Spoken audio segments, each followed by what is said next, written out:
বাংলাদেশের সন্দেহে আবারও ভারতীয় নাগরিকরা হেনস্থার শিকার হচ্ছে। অবশ্য বাংলা ভাষীদের এবার নগ্ন করে পরীক্ষা করানো হচ্ছে। হরিয়ানা থেকে এই অভিযোগ উঠে আসছে, বাংলাদেশের সন্দেহেই বাংলা ভাষীদের নগ্ন করে পরীক্ষার এই ছবি।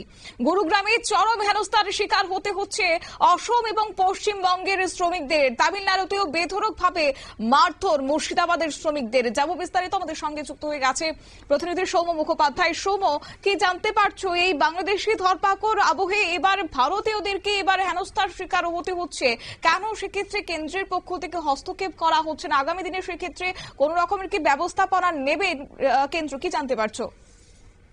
দেখো শতাব্দী, বিষয়টা হচ্ছে যে অপারেশন সিঁদুরের পর থেকেই ভারতের মধ্যে থাকা অবৈধ অধিবাসীদের তাড়ানোর জন্য কড়া ব্যবস্থা নিয়েছে কেন্দ্রীয় স্বরাষ্ট্র মন্ত্রক।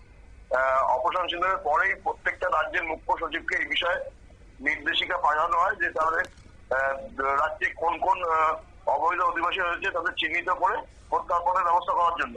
এবং তারপর থেকেই বিভিন্ন রাজ্যে বাংলাদেশি সন্দেহে বাংলা ভাষী ব্যক্তিদের বা যুবকদের উপর বাংলাভাষী পরিবারগুলোর উপর চরম আক্রমণ হচ্ছে এবং তাদের বিভিন্নভাবে হেনস্থা করা হচ্ছে বলেই অভিযোগ উঠছে। ইতিমধ্যেই তৃণমূল কংগ্রেসের তরফ থেকে পশ্চিমবঙ্গে কলকাতা সহ প্রত্যেকটা জেলায় এর প্রতিবাদে মিছিল করা হয়েছে।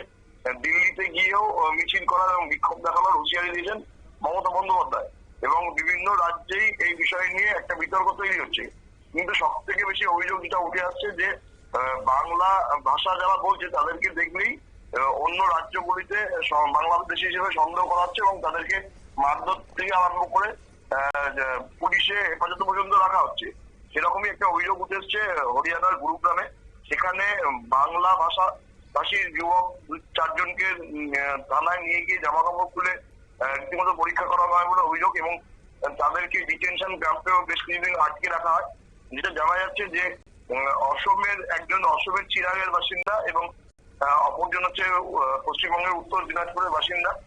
এই প্রসঙ্গে ওই ভুক্তভোগী শ্রমিকরা যেটা জানিয়েছেন যে তারা হরিয়ানা ঝাট নামে একটি বস্তিতে থাকতেন এবং সেখানে গত 18 জুলাই রাত্রিবেলা 11টা নাগাদ পুলিশ তাদের তুলে নিয়ে গিয়ে পরিচয়পত্র যাচাই করতে থাকে সেক্টর 10 থানায় এবং মোট 4জনকে সেখানে নিয়ে যাওয়া হয়েছিল। জামায় জামা কাপড় সম্পূর্ণ খুলিয়ে তাদের পরীক্ষা করা হয়। তারপর বাদশাহপুর নামে একটা ডিটেনশন ক্যাম্পে পাঠিয়ে দেওয়া ছিল।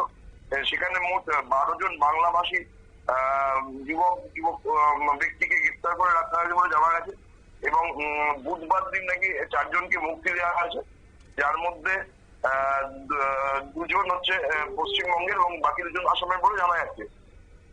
পাশাপাশি আরো যেটা অভিযোগ যে ওই যুবকরা তাদের ভারতীয় বলে দাবি করার সাথে সাথে পরিচয়পত্র দেখানো পুলিশ তাদের বাংলাদেশি বলে রীতিমতো হেনস্থা করে এবং মমতা সরকার তো ইতিমধ্যে এই বিষয়ে অভিযোগ জানিয়েছে এই শ্রমিকরা এবং অসম সরকারের কাছে যে অসমের যে চিরাঙের যিনি বাসিন্দা ছিলেন তিনি অভিযোগ জানিয়েছেন।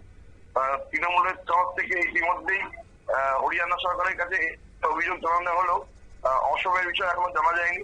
ইতিমধ্যেই হরিয়ানা সরকারকে বাংলার তরফ থেকে 52 জন শ্রমিকের তালিকা এবং তাদের সমস্ত বিস্তারিত তথ্য জানানো হয়েছে। আরো যেটা জানা যাচ্ছে যে তামিলনাড়ুতেও মুর্শিদাবাদের 4জন যুবককে বাংলাদেশি সন্দেহে বেধড়ক মারধর করা হয়েছে এবং তাদেরকে পুলিশ আটকে রেখেছে বলেও জানা গেছে। তারা নির্মাণ শ্রমিক হিসেবে সেখানে কাজে গেছিল।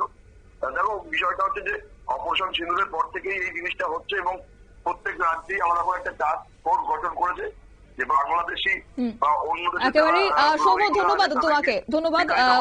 এবং আমাদের প্রতিনিধি বিস্তারিত বিষয় তুলে ধরেছে। তবে বাংলাদেশের সন্দেহে কিন্তু এবার ভারতীয়দেরই রীতিমতো হেনস্থার শিকার হতে হচ্ছে। যারা বহিরাজ্যে শ্রমিকরা যাচ্ছেন তাদের ক্ষেত্রে এই সমস্যায় পড়তে হচ্ছে। এবার হরিয়ানা থেকে যে অভিযোগ উঠেছে তাতে কেন্দ্র করে রীতিমতো এবার সর্বত্রই নিন্দার ঝড়। নিয়ে নিচ্ছি ছোট্ট একটি বিজ্ঞাপন, বিরতির সঙ্গে থাকুন।